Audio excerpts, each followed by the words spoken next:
അപ്പോൾ പലരും വെളിയിലിറങ്ങുമ്പോൾ ചോദിക്കാറുണ്ട് എന്താ ചെയ്യുന്നത്, അപ്പോൾ ഞാൻ പറയും സുരേഷ് ഗോപി സാറിൻ്റെ. അപ്പോൾ ഇത് കഴിഞ്ഞ 6 വർഷമായിട്ട് ഞാൻ കണ്ട ആൾക്കാരോട് തന്നെ വീണ്ടും വീണ്ടും പറയേണ്ട അവസ്ഥ വരും. അതായത് 2 വർഷം മുന്നേ കണ്ടപ്പം ചോദിച്ച അതേ ആളിനെ പിന്നെ ഒരിക്കൽ കാണുമ്പോഴും അയാൾ ചോദിക്കും എന്തായി. അപ്പോൾ ഞാൻ വീണ്ടും പറയുകയാണ് സുരേഷ് ഗോപി പടമുണ്ട്, പക്ഷേ എന്നാണ് ഏതാണെന്നൊന്നും അറിയാതെ ഞാനിങ്ങനെ ഭയങ്കര എന്താ പറയുക ഒറ്റപ്പെട്ട് ഒന്നും ചെയ്യാനില്ലാതെ ഇങ്ങനെ മരവിച്ചിരിക്കുന്ന സമയത്ത് ഞാൻ ചിന്നുവിൻ്റെ അടുത്ത് പറഞ്ഞു, ചിന്നു ഞാൻ ഭയങ്കരമായിട്ട് ഫോളോ ചെയ്യുന്ന ഒരാളുണ്ട്, എന്തായാലും വിഷ്ണുവിന് അറിയായിരിക്കും, സാന്തനു സുരേഷ് എന്നാണ് പേര്, വഴിയരികിൽ കണ്ടതാണ് എന്ന് പറഞ്ഞിട്ട്. ഇദ്ദേഹത്തിൻ്റെ എല്ലാ ദിവസവും ഞാൻ ഉറങ്ങുന്നത് ഇത് കേട്ടിട്ടാണ്, ഇദ്ദേഹത്തിൻ്റെ വീഡിയോസ് കണ്ടിട്ടാണ് എല്ലാ ദിവസവും. മിക്ക ദിവസങ്ങളിലും ഭയങ്കര പീസ്ഫുള്ളാണ്. ഇത് കണ്ടിട്ട് ഉറങ്ങി കഴിഞ്ഞാൽ നല്ല ഉറക്കം കിട്ടും, നല്ല സ്വപ്നം കാണാൻ പറ്റും. അപ്പോൾ ഞാൻ ഒരു ദിവസം സാന്തനു ചേട്ടന് മെസ്സേജ് ചെയ്തു, സാന്തനു ചേട്ടാ നല്ല രസമാണ് നിങ്ങളുടെ പരിപാടിയൊക്കെ, എനിക്ക് ഇതേപോലെ ഒരു പരിപാടിയൊക്കെ ചെയ്യണമെന്ന് ഭയങ്കര ആഗ്രഹമുണ്ട്. എനിക്ക് പക്ഷേ എങ്ങനെയാണ് ഇതിൻ്റെ പരിപാടികളൊന്നും അറിയത്തില്ല. കാരണം പുള്ളി ഒരുപാട് ട്രാവൽ ചെയ്യുന്ന ആളാണ്, എനിക്കങ്ങനെ ട്രാവലും ഇല്ല, വളരെ കുറച്ചാണ്. പക്ഷേ ഞാൻ നോക്കുമ്പോൾ കല്യാണത്തിന് ശേഷം എൻ്റെ ട്രാവൽ കൂടിയിട്ടുണ്ട്. അതായത് കാസർഗോഡ് മുതൽ തിരുവനന്തപുരം വരെ എന്ന് പറയുന്നത് അതെ ചെറിയൊരു ട്രാവൽ അല്ല, എല്ലാവർക്കും കിട്ടുന്ന ട്രാവലും അല്ല. വർഷത്തിലൊക്കെ ഒരിക്കലായിരിക്കും ബാക്കിയുള്ളവർ പോകുന്നത്. പക്ഷേ എനിക്കിത് എല്ലാ ആഴ്ചയിലും ഉണ്ട്, ചെയ്തേ പറ്റുള്ളൂ. അപ്പോൾ ഞാനിങ്ങനെ സാന്തനു ചേട്ടൻ്റെ കാര്യം പറഞ്ഞപ്പോൾ സാന്തനു ചേട്ടൻ ധൈര്യമായിട്ട് ചെയ്തു, രാവിലെ ഇങ്ങനെയാണെന്നുള്ള കാര്യങ്ങളൊക്കെ പറഞ്ഞു. സാന്തനു ചേട്ടൻ ഓൾ ദ ബെസ്റ്റ് ഒക്കെ പറഞ്ഞു വിട്ടു. അപ്പോൾ ഞാൻ ചിന്നുവിൻ്റെ തോന്നുന്നു, ചിന്നു അപ്പം സെക്കൻഡ് ഹണിമൂൺ പോകാനായിട്ട് പ്ലാൻ ചെയ്തിരിക്കുകയാണ് ബാലിയിലോട്ട്.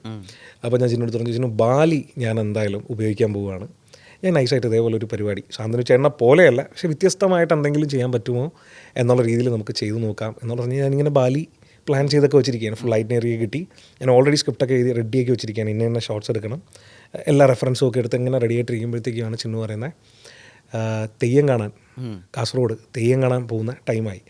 അപ്പോൾ ഞാൻ ആ കഥയിൽ പറഞ്ഞിട്ടുണ്ട്, കഴിഞ്ഞ 8 കൊല്ലമായിട്ട് പ്രേമിക്കുന്ന സമയത്ത് മൊത്തം ചിന്നു ഒരുപാട് പറഞ്ഞിട്ടുള്ളത് ഈ കാസർഗോഡിലെ തെയ്യം കഥകളാണ്. ഭയങ്കര നമ്മൾ ഈ തിരുവനന്തപുരം തെക്കന്മാർക്ക് ഇതിനെപ്പറ്റി ഒരു ബന്ധവുമില്ല, ഒരു അറിവുമില്ല, ഇതെന്താണെന്ന് നമുക്ക് അറിയത്തില്ല. വിഷ്ണുവിന് അറിയാമോ? നമുക്ക് എന്താണ് ഇതെന്ന് അറിയത്തില്ല. നമ്മൾ ഈ വീഡിയോസിൽ ഉഗ്രൻ ബാക്ക്ഗ്രൗണ്ട് മ്യൂസിക്കായിട്ട് കണ്ടിട്ട് മാത്രമേ ഉള്ളൂ. അപ്പോൾ ചിന്നു ഇത് കാണാൻ പോകാമെന്ന് പറയുന്നത് ഞാൻ ഭയങ്കര എക്സൈറ്റഡ് ആകുന്നു. ഞാൻ പറയുന്നു ശരിയെന്ന് പറയുന്നു. അങ്ങനെ വീട്ടിൽ നിന്ന് ഇറങ്ങാൻ നേരത്ത് ഞാൻ പറഞ്ഞു, ചിന്നു നമുക്കൊരു ട്രയൽ, ഞാൻ ഈ ബാലിയുടെ ഒരു ട്രയൽ നമുക്ക് ചെയ്തു നോക്കാം. ഞാൻ ചെയ്തു നോക്കാൻ പോവുകയാണ്, ഇത് അപ്ലോഡ് ചെയ്യത്തൊന്നുമില്ല, നമുക്ക് ചുമ്മാ എഡിറ്റ് ചെയ്ത് പഠിക്കാമല്ലോ എന്ന് പറഞ്ഞിട്ട് ഈ സാധനം ഞാൻ ഷൂട്ട് ചെയ്യുകയാണ്. ഈ സാധനം ഞാൻ കാസർഗോഡ്, ഇവിടുന്ന് എറണാകുളത്ത് നിന്ന് കാസർഗോഡ് വരെയുള്ള യാത്ര മാത്രമേ ഷൂട്ട് ചെയ്തിട്ടുള്ളൂ, തെയ്യം ഒന്നും കാണിക്കുന്നില്ല, ഒന്നുമില്ല. അപ്പോൾ ഇതിൽ ഞാൻ ഷൂട്ട് ചെയ്ത് അവിടെ കൊണ്ടുപോയി ചിന്നുവിൻ്റെ വീട്ടിലിരുന്ന് തന്നെ രാത്രി വെറുതെ ഞാനിതൊന്ന് എഡിറ്റ് ചെയ്ത് നോക്കി. എഡിറ്റ് ചെയ്തിട്ട് ഞാൻ മൊബൈലിൽ ചെറുതായിട്ട് വോയിസ് ഓവർ കൊടുത്തു നോക്കി. വൈകുന്നേരം ഞാൻ അപ്ലോഡ് ചെയ്യുന്നു. ആദ്യമായിട്ടാണ് കേട്ടോ ഞാൻ റീൽ അപ്ലോഡ് ചെയ്യുന്നത്. വൈകുന്നേരം എനിക്കൊന്നൊരു 4 സ്വന്തം റീൽ, അതെ എൻ്റെ വോയിസിൽ ഒരു റീൽ, അല്ലെങ്കിൽ മറ്റേ റൊമാൻസ് ആണ് മൊത്തം. ഞാൻ ചിന്നും കൂടെ നടന്നു വരുന്നു, ചരിഞ്ഞു നിൽക്കുന്നു, അങ്ങനത്തെ പരിപാടികളൊക്കെ ഉള്ളൂ. അങ്ങനെ ഞാനിത് വൈകുന്നേരം ഒരു 4 മണിയാകുമ്പോൾ അപ്ലോഡ് ചെയ്യുന്നു. ഒരു 8 മണിക്കകത്ത് ഇത് 1 മില്യൺ വ്യൂസ് ആവുകയാണ്. 1 മില്യൺ വ്യൂസും എനിക്കിങ്ങനെ ഓരോ സ്ക്രോളിലും ഈ ഫോളോവേഴ്സ് ഉണ്ടല്ലോ, ഇങ്ങനെ അവരെ 100 ആണല്ലോ ഇപ്പോൾ മാക്സിമം കാണിക്കുന്നത്, ഇതിങ്ങനെ അടിച്ചുകൊണ്ടിരിക്കുന്നു. പ്ലസ് ഇഷ്ടം പോലെ മെസ്സേജ് വരും, ചേട്ടാ എന്ത് രസമാണ് ചേട്ടൻ്റെ സൗണ്ട്, ചേട്ടൻ പറയുന്ന രീതി എന്ത് രസമാണ്, നിനക്ക് വേണ്ടി ഞാൻ സ്ക്രീൻഷോട്ട് എടുത്ത് വെച്ചിട്ടുണ്ട്, എനിക്കറിയാം നീ ചോദിക്കുമെന്ന്, ഇവിടെ തെളിവ് കാണിക്കുന്നത് എല്ലാം ഉണ്ട്. അപ്പോൾ ഇതിങ്ങനെ വരികയാണ്. അപ്പോൾ എനിക്കെന്തോ ഭയങ്കര ഞെട്ടലാണ് സത്യം പറയാം. കാരണം എൻ്റെ സൗണ്ട് നല്ലതാണെന്ന് എനിക്കറിയത്തില്ലല്ലോ, നമ്മളറിയുന്നില്ലല്ലോ നമ്മുടെ സൗണ്ട്. പണ്ട് ഈ കാമുകിമാർ ഫോണിൽ വിളിക്കുമ്പോൾ പറയാറുണ്ട് രാത്രി എൻ്റെ സൗണ്ട് നല്ല രസമാണെന്ന്, ചിന്ന ഉൾപ്പെടെ പറഞ്ഞിട്ടുണ്ട്. അത് മാത്രമേ ഉള്ളൂ, അല്ല പുറത്തങ്ങനെ ആരും പറഞ്ഞ് എനിക്കറിയത്തില്ല, സത്യമാണ്. അപ്പം ഞാൻ അപ്പോഴാണ് റിയലൈസ് ചെയ്യുന്നത്, ഓക്കെ ഇത് സംഭവം ശരിയാണ്, രസമുള്ള പരിപാടിയാണല്ലോ എന്ന്. അപ്പം നെക്സ്റ്റ് ഡേ തെയ്യമാണ്. അപ്പോൾ ഞാൻ എന്ത് ചെയ്തു, തെയ്യം ഷൂട്ട് ചെയ്തു. ഞാൻ ഇതേപോലെ അപ്ലോഡ് ചെയ്യുന്നു, അതേ റെസ്പോൺസ്.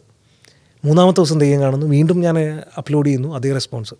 എനിക്കെന്താണെന്ന് വെച്ചാൽ ഒരു പടമൊക്കെ ബ്ലോക്ക് ബസ്റ്റർ അടിക്കത്തില്ലേ, ഏതൊരു 100 ദിവസം അടിക്കുമ്പോൾ കിട്ടുന്നൊരു സാധനം ഉണ്ടല്ലോ, നമുക്ക് വരുന്ന മെസ്സേജസും ഭയങ്കരമായിട്ട് എനിക്ക് ആ സാധനവും കിട്ടി.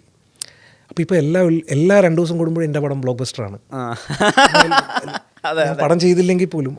അങ്ങനെ ചുരുക്കി പറഞ്ഞാൽ ഒരു വൺ ലൈനിൽ പറഞ്ഞാൽ സിനിമ ഡിലേ ആവുന്നതിൻ്റെ ഡിപ്രഷനിലും വിഷമത്തിലും ഒറ്റപ്പെട്ടിങ്ങനെ ഇരിക്കുന്ന സമയത്ത് ദൈവമായിട്ട്, അല്ലെങ്കിൽ നമ്മളെല്ലാവരും വിശ്വസിക്കുന്ന ആ ഒരു സാധനം ഉണ്ടല്ലോ, ഒരു പോസിറ്റീവ് എനർജി കൊണ്ടുവന്ന ഒരു സാധനമാണിത്. അല്ല എൻ്റെ ഒന്നുമല്ല, ഞാൻ വളരെ വെറുതെ ചെയ്തു നോക്കിയൊരു സാധനം ഇന്ന് എന്നെ ഏറ്റവും കൂടുതൽ സന്തോഷപ്പെടുത്തുന്നതും അതേസമയം ഞാൻ കാരണം ഒരുപാട് പേര് സന്തോഷിക്കുന്നുണ്ടെന്ന് അറിയുന്നുണ്ട്. ഞാൻ ഒരുപാട് മെസ്സേജ് വരും, ചേട്ടാ വൈകുന്നേരം ജോലിയൊക്കെ കഴിഞ്ഞ് വന്നിരുന്ന് ഒരു ചായ കുടിച്ച് ചേട്ടൻ്റെ ഈ വീഡിയോ കാണുമ്പോഴത്തേക്കും കിട്ടുന്നൊരു മനസ്സമാധാനം ഭയങ്കരമാണ്. ഇതൊന്നുമല്ല, ഒരുപാട് മെസ്സേജ് വരും. ഇന്ന് രാവിലെ ഇറങ്ങാൻ നേരത്തും വന്നു, വിഷ്ണുവിനെ അറിയാമെന്നുള്ള ഒരാളും എനിക്ക് മെസ്സേജ്, ഇപ്പം വിഷ്ണു പറഞ്ഞല്ലോ, എനിക്ക് ഒരുപാട് മെസ്സേജ് വരും. വിഷ്ണു ഭയങ്കര രസകരമായിട്ടുള്ള, ഏറ്റവും രസമുള്ളൊരു മെസ്സേജ് ഞാൻ പറയട്ടെ, മെനഞ്ഞാന്ന് വന്നതാണ് കേട്ടോ. എനിക്കൊന്നൊരു വെളുപ്പംകാലം 3 മണിയൊക്കെ ആയപ്പോഴാണ് ഈ മെസ്സേജ് വരുന്നത്. ഞാൻ രാത്രി ഇരുന്നാണ് എഡിറ്റിങ്ങും പരിപാടിയൊക്കെ. അപ്പം 3 മണിക്ക് ഈ മെസ്സേജ് വരികയാണ്. ഒരു പെൺകുട്ടിയാണ്, പെൺകുട്ടിയുടെ മെസ്സേജ് ചെയ്താണ്, ചേട്ടാ ഞാനിപ്പം സ്വപ്നത്തിൽ നിന്ന് ഞെട്ടി എണീറ്റു. ഞാൻ വേണമെങ്കിൽ കാണിച്ചു തരാട്ടുണ്ട്. ഞാൻ സ്വപ്നത്തിൽ നിന്ന് ഇപ്പം ഞെട്ടി എണീറ്റു ചേട്ടാ, വേറൊന്നുമല്ല, ഞാനൊരു സ്വപ്നം കണ്ടു. ചേച്ചിയും ചേട്ടനും ആദ്യത്തെ കുഞ്ഞിൻ്റെ ഡെലിവറി കഴിഞ്ഞിട്ട് ആ കുഞ്ഞിനെയും ചേട്ടൻ പിടിച്ചുകൊണ്ട് വെളിയിൽ നിൽക്കുന്നു. ചേച്ചി 2ാമത് പ്രഗ്നൻ്റ് ആണ്, ചേച്ചി അകത്തുണ്ട്. ചേച്ചി പ്രഗ്നൻസി കഴിഞ്ഞൊരു പെൺകുഞ്ഞ് ചേട്ടന് കിട്ടുന്നു. നേഴ്സ് ചേട്ടൻ്റെ കയ്യിൽ പെൺകുഞ്ഞിനെ കൊണ്ടുവരുന്നു. ആ മൊമെൻറ്റ്സ് ഞാൻ സ്വപ്നം കണ്ടു. അതായത് ഈ കുട്ടി റീലാക്കിയിട്ട് സ്വപ്നം അവൾ ആ കുഞ്ഞ് ആ പെൺകുട്ടി സ്വപ്നം കണ്ടു. അതായത് ഞങ്ങളുടെ ലൈഫ്, ഞങ്ങൾ കാണുന്ന സ്വപ്നം അവൾ കണ്ടു എന്ന് പറയുന്നതിൻ്റെ അർത്ഥം എന്ന് പറഞ്ഞാൽ അവരുടെ ലൈഫിൽ നമ്മൾ രണ്ടുപേരും, ഞാൻ കാരണം ചിന്നു, അല്ലെങ്കിൽ ചിന്നു കാരണം ഞാനും, അവരുടെ ലൈഫിൽ ഒരുപാട് ഇമ്പാക്റ്റ് ഉണ്ടാക്കുന്നുണ്ടാവും. അവർക്ക് ഒരുപാട് സന്തോഷം കിട്ടുന്നുണ്ടാവും. അതുകൊണ്ടായിരിക്കുമല്ലോ അവർ ആ സ്വപ്നം കണ്ടേ. എനിക്ക് ഭയങ്കര സന്തോഷമായി. ഞാൻ പറഞ്ഞു, എൻ്റെ പൊന്നുമോളെ, ഞാൻ പോലും കാണാറില്ല അങ്ങനെ. മനസ്സിലായി, നമ്മൾ കുഞ്ഞുങ്ങളുടെ കാര്യമൊക്കെ കാണും, പക്ഷേ ഇത് ഞാൻ പോലും കാണാത്തൊരു സ്വപ്നം നമുക്ക് വേണ്ടിയിട്ട് ആരാന്ന് പോലും അറിയാത്ത ഒരാൾ കണ്ടിട്ട് മെസ്സേജ് ചെയ്യുകയാണ്. അങ്ങനെ എനിക്ക് ഭയങ്കര, അങ്ങനെ ഒരുപാട് മെസ്സേജ്. ചേട്ടാ ഞാൻ വീട്ടിൽ ഹസ്ബൻഡുമായിട്ട് ഒരുപാട് പ്രശ്നങ്ങളൊക്കെ ആയിട്ട് ഭയങ്കര ഡിപ്രഷനിലിരിക്കുമ്പോൾ ചേട്ടൻ്റെ വീഡിയോ അറിയാണ്ട് കണ്ടുപോയി. അങ്ങനെ ഇരുന്ന് ഞാൻ മൊത്തം വീഡിയോസും കണ്ടു. ഭയങ്കര സൂതിങ് ആണ് കേട്ടോ, എനിക്കിങ്ങനെ ഭയങ്കര റിലാക്സിങ് ആണ്.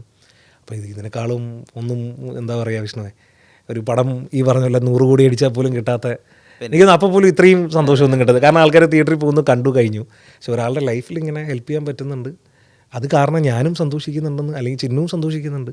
വലിയ കാര്യമല്ലേ ഒരു കലാകാരൻ എന്നുള്ള രീതിയിൽ ഏറ്റവും അധികം സുഹൃത്തം കിട്ടുന്നത്, ബാക്കിയുള്ളവർക്ക് സന്തോഷം കൊടുക്കുക എന്ന് പറയുമ്പോഴാണ്. നമ്മുടെ ക്രിയേറ്റിവിറ്റി എങ്ങനെയെങ്കിലും നമ്മളിപ്പം ഡയറക്ടറാണെങ്കിലും പാട്ടുകാരനാണെങ്കിലും നമ്മുടെ ഈ കഴിവ് കാരണം ആരെങ്കിലും എൻ്റർടൈൻഡ് ആവുന്നുണ്ടോ, അല്ലെങ്കിൽ അവർക്കൊരു ഉപയോഗം ഉണ്ടാവുന്നുണ്ടോ എന്നതാണ് നമ്മുടെ സോൾ വിശ്വാസം. ലൈക്ക് അത് തന്നെ. പക്ഷേ അത് നമുക്ക് കിട്ടുന്നില്ലേ. അപ്പോൾ അതിൽ ഞാൻ ഭയങ്കര ഹാപ്പിയാണ്, വളരെ ഹാപ്പിയാണ്. ഞാൻ ചിന്നിൻ്റെ അടുത്ത് ഇടയ്ക്ക് ഇപ്പോൾ തമാശക്ക് പറഞ്ഞാൽ സിനിമയൊക്കെ നിർത്തി പതിയെ ഒരു ചെറിയ ഇങ്ങനത്തെ പിന്നെ ഒരു ഏറ്റവും കോമഡി എന്ന് പറഞ്ഞാൽ, എൻ്റെ ഇപ്പോൾ ഞാൻ ഈ വളരെ ശാന്തമായിട്ട് സംസാരിക്കുന്ന കഥ പറയുന്നു, എൻ്റെ ജോണറേ ഇതേ ജോണറേ അല്ല എൻ്റെ സിനിമ. ഫുള്ള് ഡാർക്കിൻ്റെ ആളാണ്. ഭയങ്കര എന്താ പറയുക, ഫീൽ ഗുഡ് പടങ്ങൾ കാണാറില്ല, റൊമാൻറ്റിക് മൂവീസ് കാണാറില്ല, റൊമാൻസ് റോംകോംസ് ഒന്നും കാണാറില്ല. എൻ്റെ മൊത്തം ഡാർക്ക് പടങ്ങളാണ്. പക്ഷേ അറ്റ് ദ സെയിം ടൈം ഇതിലോട്ട് വന്നപ്പോഴത്തേക്കും എൻ്റെ ഒരു മൊത്തത്തിലുള്ളൊരു സാധനം തന്നെ അങ്ങ് മാറി. ഇപ്പം ഞാൻ വീട്ടിലിപ്പോൾ ഇങ്ങനെ സംസാരിക്കുന്നത്, ഞാൻ വന്നപ്പോൾ നീ ശ്രദ്ധിച്ചു എന്ന് അറിയത്തില്ല, ഞാൻ ഇപ്പം നിൻ്റെ അടുത്ത് വളരെ ഇപ്പൊ അങ്ങ് യൂസ്ഡായി ഇങ്ങനെ സംസാരിച്ച് ചിന്നൂനും ഭയങ്കര ഇഷ്ടമായി. എനിക്ക് ഓർമ്മയുണ്ട്, കാരണം എന്താ വെച്ചാൽ ഇപ്പോൾ ടാറ്റു ചെയ്യുന്നൊരു സമയമുണ്ട്, നമ്മൾ ഒരുമിച്ചൊരു കമ്പനി ചെയ്യുന്ന സമയത്ത്, ഐ മീൻ ഞങ്ങളുടെ കമ്പനി ആയിരുന്നു വീഡിയോ ഷൂട്ട് ചെയ്യുന്നത്. അതെ അന്ന് വിഷ്ണു വന്നിരുന്നു. അതെ, അപ്പൊ ആ ടാറ്റു ചെയ്യുന്ന സമയത്ത് ഞാൻ ഉണ്ട്. അതെ, അപ്പോൾ ഇതൊരു മോളിൽ കയറി പോകണല്ലോ.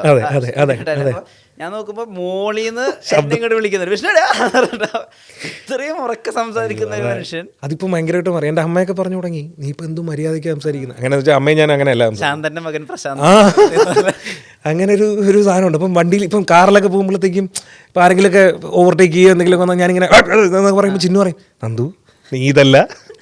അപ്പം ഇങ്ങനെ ഭയങ്കര രസം. ഇപ്പം മൊത്തത്തിൽ ലൈഫും ഭയങ്കര രസമാണ്, ഭയങ്കര ഹാപ്പിയാണ്, ഭയങ്കര പോസിറ്റിവിറ്റിയാണ്, ഭയങ്കര ഹാപ്പി ആയിട്ട്.